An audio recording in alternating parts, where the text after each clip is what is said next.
G'day guys, welcome back. Did you miss me? We are finally on episode 2 of this world and I am so excited. Last episode we finished off this starter house and I must say it's one of my favorites that I've ever built. I've been doing a little mining in between episodes, so we'll just run down and drop off some materials. Man, I've just been having so much fun and just enjoying the early game grind of Minecraft. Now, I didn't want to do too much off camera, but if we run over into our bedroom, we have diamonds. Not quite enough to make a full set of diamond armor and tools yet. So with that, I'd like to chuck a little bit of time on the clock, run down into the caves, and just see what we can find.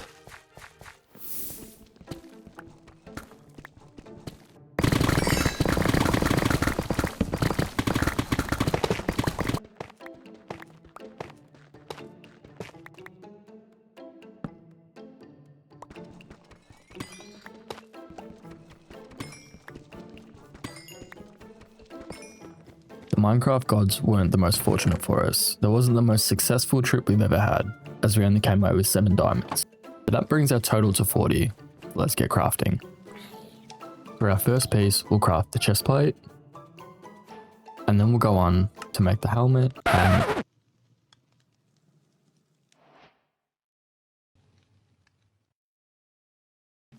maybe 40 diamonds wasn't enough to get all the armor we needed crafted down.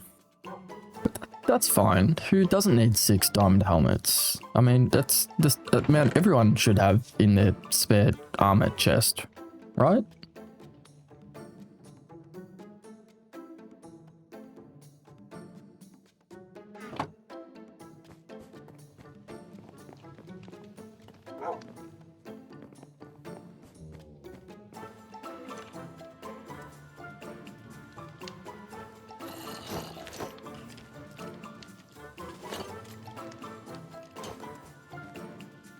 Yep, this right here is exactly the look I was going for. Given that strip mining wasn't working out all that well for us, I had a slightly crazy idea. Down in the caves beneath our base, we have an ancient city. Why try and mine for an hour for 7 diamonds when we can find enchanted armor and tools in the loot chest?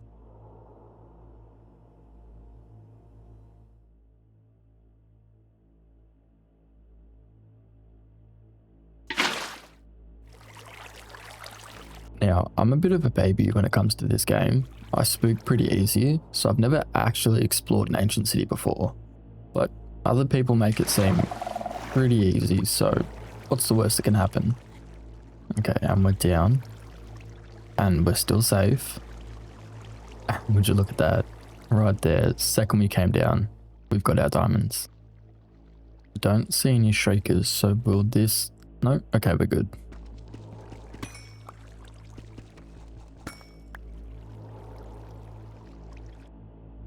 Okay, here we go, our first chest. What's around it? I really don't want to spawn a warden. We have shakers all around. Another chest back there. Is it better to cover the sensors or the shakers? I'm gonna go with the sensors.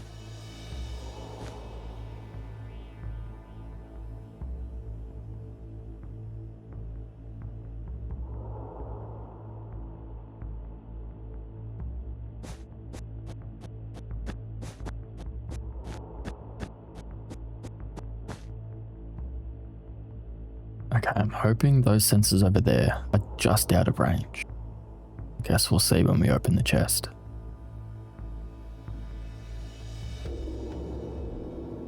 Alright, here goes nothing. Moment of truth.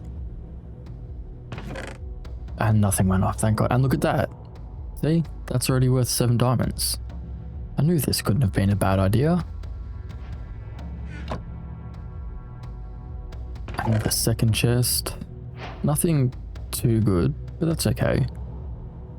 We ran out of wool to be able to dampen the sound for all the other sensors, so let's hope we stay safe. Oh, that's a lot of sounds. Do we try and risk that chest just beside us?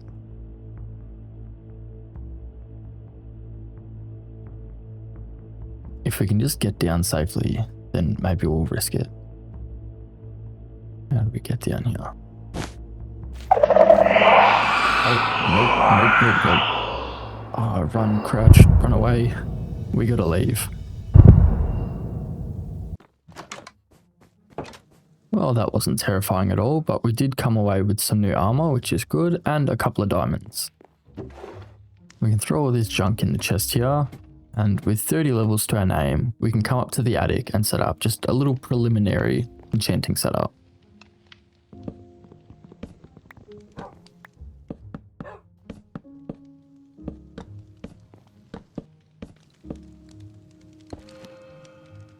And if we just throw our shovel on there, efficiency 4. Alright, I reckon we make a pickaxe and we hopefully get fortune off of it.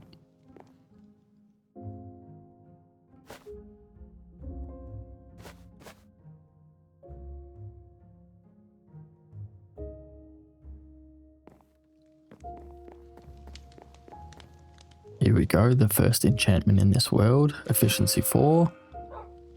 And that's it. That's okay, we'll try again. We're not going to be scared off so easily this time. We're back down here, we've got plenty of wool, and we're on a mission. There's just a couple to quickly cover up.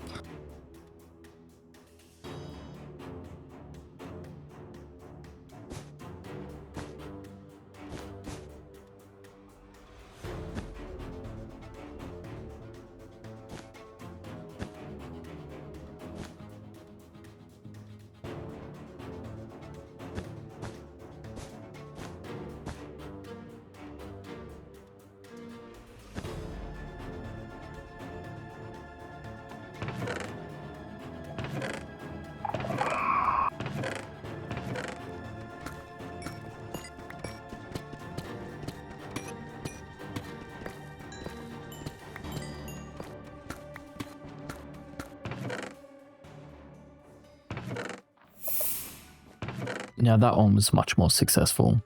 28 diamonds, 3 extra pairs of leggings, and again, 30 levels. Climbing back into the attic, we'll quickly make ourselves our pair of boots that we need to complete our armor. And with the leftover diamonds, we might as well craft ourselves some more tools, so we'll make another pickaxe and our first diamond axe. And let's see what the enchantment table will offer us up. Unbreaking 3, it's not the worst. We'll try. So, pickaxe in. And then 1, 2, 3. And efficiency 4 again. Not terrible. Quickly running back downstairs. We can take off these iron boots and put them on the armor stand. And with that, we have full diamond armor. There's only one tool missing for us now, which is our diamond sword. So if we quickly craft that, there we go. And to make this gear even better, we can combine these pickaxes together. 5 levels that way, and if we switch it, 13, oh no. There we go. Efficiency 5, unbreaking 3. That's a good start.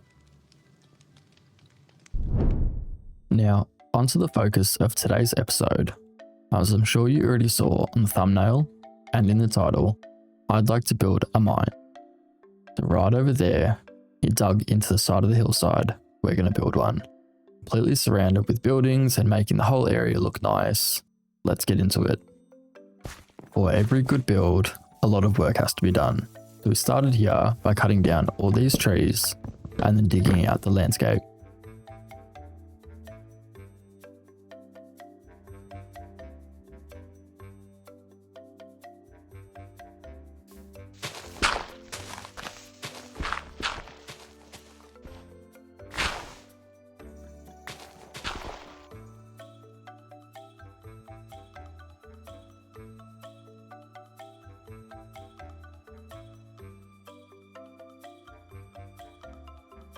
With the bulk of the digging done and having only died once, I moved on to the cliffs that were going to hold up our little operation. That dig there busted my pickaxe, and without mending, we're going to need to craft some more. So I'd like to jump into the nether, grabbing all the things we're going to need to get 30 levels.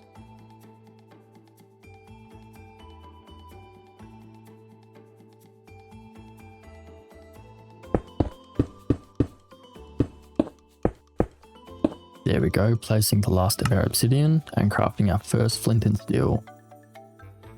We can go to the nether. Oh god, I hope it's a good spawn. Okay, nether wastes. This isn't bad. We seem like we're pretty high up, but that's okay. Oh my god, that's a fortress right there. How lucky is that? I don't like the basalt delta, but there's the fortress. Crimson forest over there. You know what? I'm happy with this. We can make this work.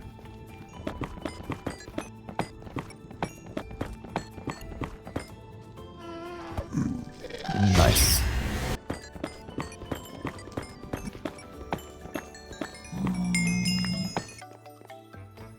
Okay, I can feel it now. Surely this time, third time's the charm. Throw in the pickaxe. Efficiency 4. And no fortune. It's time to start grinding for today's build. We need to gather so many materials. Starting off, of course, with a whole bunch of spruce wood, collecting some pale moss, and then raiding our storage room for anything else we might need.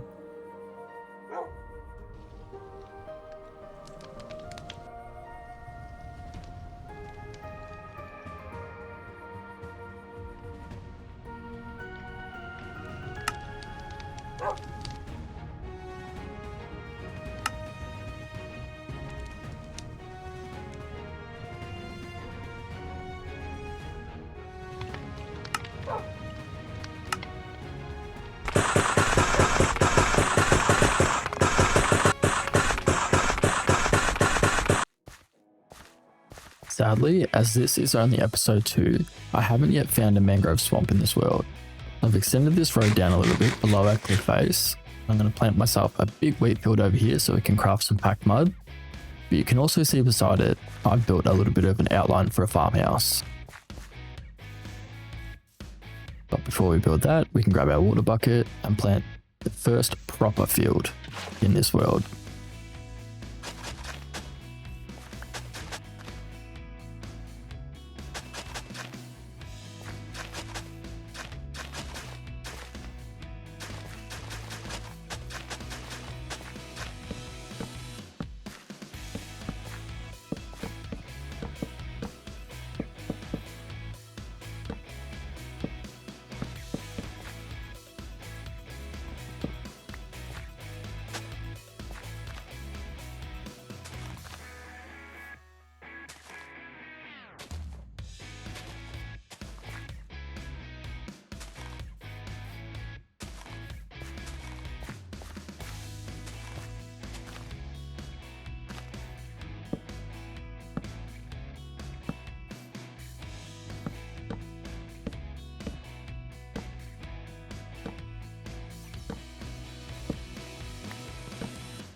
And there we have it, our first proper wheat field starting to grow.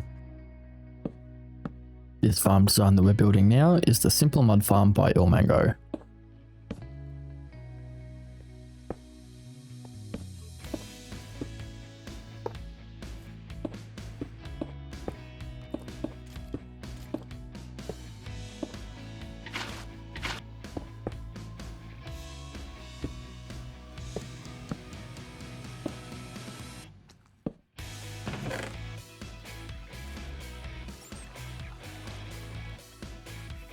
Our wheat farm looking all beautiful, well it's nice and grown up now. This mud farm works well, but it's pretty ugly, so I'm going to chuck a build around it.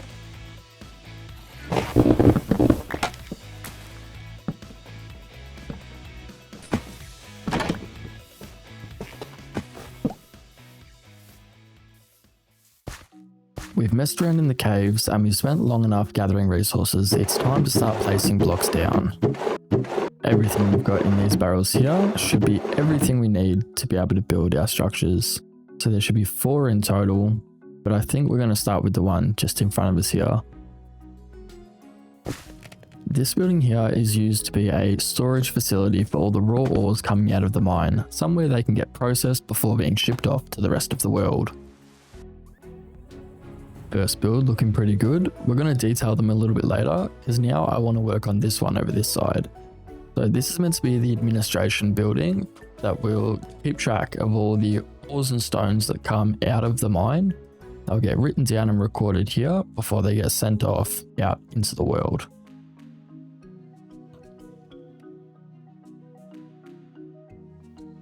At this point I was in the zone, so I got to work, put my head down and built up the storage for carts and the housing units for the mine workers above. With 3 of the buildings in, this area is starting to come to life. Like I said before, this one here will be the ore distribution center, somewhere to house all the stuff coming out of the mine. This will be where the carts will be parked before they get shipped off into the world. And this building over here will be the administration building, filled with desks so we know how much tax to charge the rest of the kingdoms. But wait, didn't I say before there was going to be 4 structures? Well, here we go with the 4th one, building up a big fantasy looking crane. I've never really built cranes before. This is my first attempt. What do you guys think? Let me know down in the comments if I did a good job. Personally, I like it, especially with this big steampunky gear coming out the back. Moving on to the decorating phase, I want to try and do as many interiors as I can in this world. I feel like they just bring so much life to your build. You can see here we've got a big empty room, and with a little bit of editor magic, the interior is done. They've got a nice little bookshelf over here with a little dining table so they can sit down and read the news or papers or whatever they've got in these times. And in here is just a simple barracks style bedroom situation for all the mine workers that'll be coming and going. Jumping over to the admin building, you can see we've got nothing in here, and taking a play out of the same book, a little bit of magic sprinkled in, the interior is done. Just adding the last couple of details in here to bring it to life. And boop, and boop, and there we go. A nice little office for all the workers to be in. As I said before, this area is meant to be where carts are meant to be stored before they're shipped out into the world. I want to just add a whole bunch of junk in here, so it really looks like that they're using this space. Maybe they work on the carts in here too. So just throwing down a whole bunch of bits and pieces, all the mechanical sort of elements to show they do maintenance, and just something to fill in the space.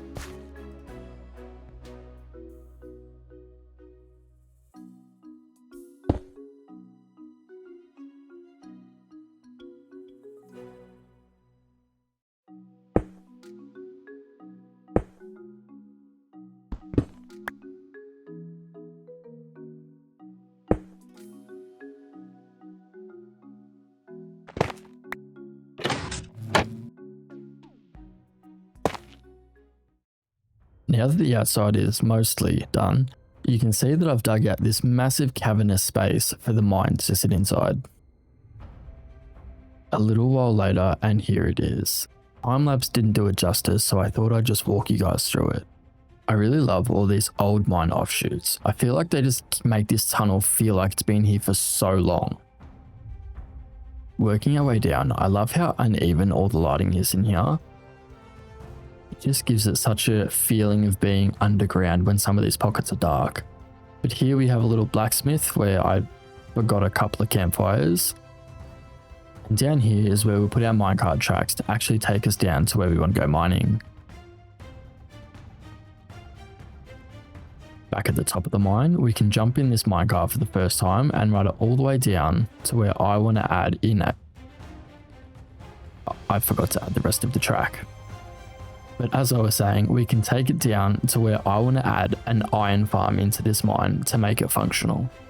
You can see I've got all of the things here needed. I've already got one of the zombies and started digging it out. This iron farm is from Wispy, And for the amount of work you've got to put in, this thing produces a ridiculous amount of iron. The golem spawning chamber's all done, and I've got my drop chutes set up ready for this farm to be active. So you can see that all the golems will spawn in here, where they'll get pushed down the center and into the kill chamber. None of them should be able to spawn in the rest of the room, as I covered the ceiling in slabs. And since I'm golems are 3 blocks tall and this is only 2.5 blocks, we should be fine. Just behind us, if we go down this little drop chute, you can see the killing room. So the iron golems will come down here, get burnt by the lava, and then picked up by these chests. With all of that said and done, there's only one thing left. In each of the 4 corners of this farm, we need to add 3 villagers to these little rooms. Now, I've already set them up with their beds and their new best friends. We just need to go and find them.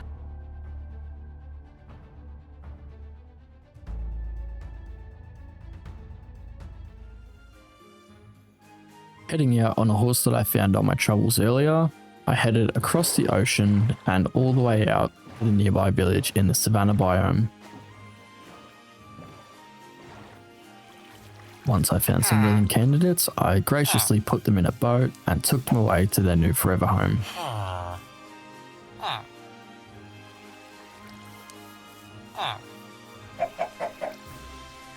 Now, when I recorded this episode, we weren't in the Chase the Skies update yet, so that meant a long road back with me, pulling just one boat with 2 villagers.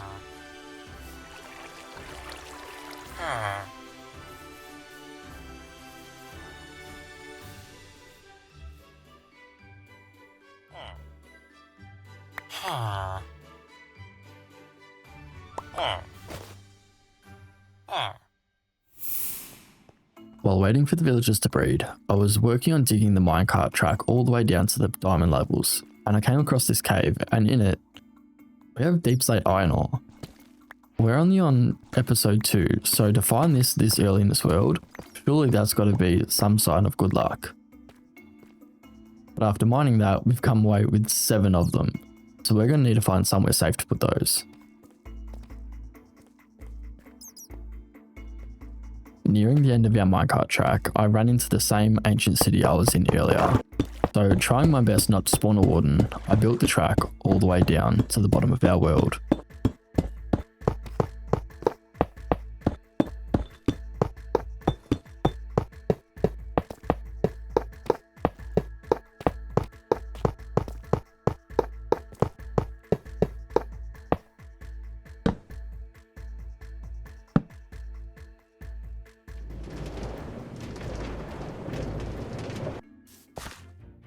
A little bit of time later, and I think it's safe to say that our mine is finally complete.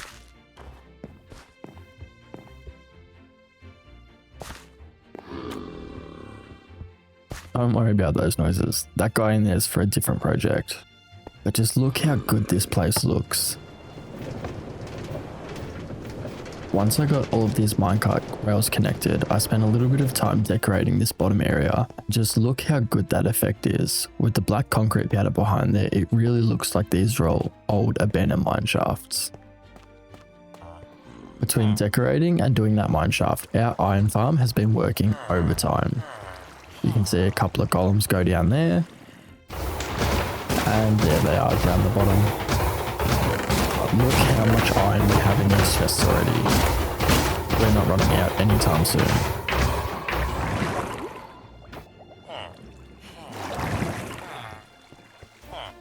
The best way to make your builds go from good to better, ignoring the fact I didn't wax those trapdoors, is to make them feel connected to the environment. These builds look amazing, and so does the starter house. They're missing critical factors. Trees. I want to build a really big oak tree right in the center here to give us that shade and get those particles of the leaves falling down. I've raided my storage room for the materials we should need, which isn't much, so let's get building.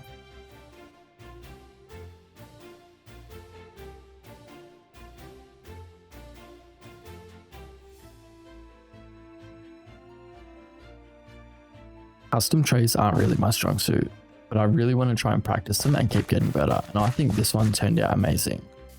If we just quickly jump up here, you can see how far reaching these branches are, while still being fluffy enough to see through, but dense enough to give us that cover that we want. And of course, to continue tying everything into the landscape, we're just going to run around with some bone meal to get the fluffiness of the grass on the ground. No flowers though, they ruin it.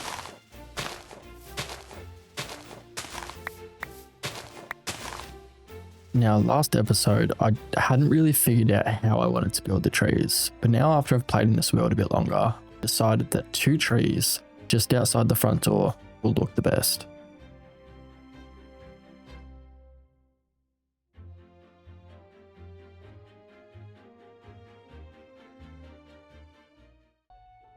With that done, episode 2 comes to an end. I really hope you've enjoyed seeing everything we managed to build today. I can't wait to see what we do in the next episode. So leave a like, subscribe, and I'll see you then.